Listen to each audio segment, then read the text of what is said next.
हैं, market trends को पकड़ते हैं। सरकारी बैंकों में आज तेज गिरावट देखने को मिल रही है। आखिर इस गिरावट के पीछे की वजहें क्या हैं? हमारे सहयोगी अंकुर मिश्रा इसके बारे में जानकारी देने के लिए चलिए माफी चाहूंगा, अनुराग शाह हमारे सहयोगी इस वक्त जुड़ चुके हैं। अनुराग, सरकारी बैंकों में ये जो प्रेशर है, आखिर इसके कारण क्या है? ये तमाम सरकारी बैंक हैं, पीएसयू बैंक्स हैं, उसमें काफ़ी दबाव दिख रहा है, गिरावट दिख रही है। और उसकी वजह है कि जो वित्त राज्य मंत्री पंकज चौधरी के द्वारा राज्यसभा में एक सवाल का जवाब दिया गया है, जिसमें उनके द्वारा स्पष्टीकरण दिया गया है कि सरकारी बैंकों में एफडीआई लिमिट को बढ़ाने का सरकार का कोई प्लान नहीं है। जिस तरह से रिपोर्ट्स थी कि एफडीआई लिमिट जो है वो सरकारी बैंकों में बढ़ सकती है, 20% से बढ़ के 49% तक हो सकती है, लेकिन वित्त राज्य मंत्री के बयान के बाद ये साफ हो गया है कि सरकारी बैंकों के अंदर जो एफडीआई लिमिट है वो 20% ही रहेगी।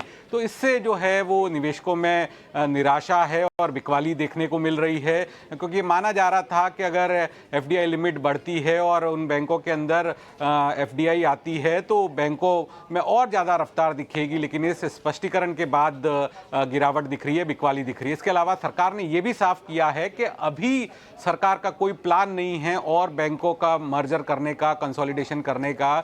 जो मौजूदा सरकारी बैंक है उनकी स्थिति जो है उतनी ही रहेगी, इनमें और ज़्यादा मर्जर नहीं दिखेगा, ये भी क्लेरिफाई किया है। और सरकार ने यह भी साफ कह दिया है कि अभी किसी और सरकारी बैंक का प्राइवेटाइजेशन करने का भी कोई प्लान नहीं है। तो ये सारे जो स्पष्टीकरण जो है संसद के अंदर वित्त राज्य मंत्री के द्वारा दिए गए हैं, उसका असर सरकारी बैंकों के शेयर्स पे दिख रहा है, बिकवाली दिख रही है। और हमने देखा भी था कि पिछले 3 महीने में जो पीएसयू इंडेक्स है उसमें जो बढ़त देखी गई थी, तो अब ये देखना होगा आने वाले दिनों में क्या वो जो बढ़त थी वो रिवर्स हो जाएगी क्या। लेकिन सरकार वित्त राज्य मंत्री के बयान के बाद सरकारी बैंकों के शेयरों के अंदर बिकवाली हावी दिख रही है। क्या करेंगे अनुराग आपका इस अहम जानकारी के लिए, पूरे विस्तार से हर पहलू को सामने रखने के लिए। चलिए लगे हाथ पीएसयू बैंकों पर एक नजरिया भी ले लेते हैं। कुणाल, अगर मैं पीएसयू बैंक्स की बात करूं, बैंकिंग एनबीएफसीज की बात करूं, इस मार्केट करेक्शन और इस खबर से पहले सबसे फेवरेट अगर स्पेस अगर हो रहा था तो वो बैंकिंग और एनबीएफसीज ही हो रहा था, और उसमें भी पीएसयू बैंक्स तो आप सभी के रडार पे था।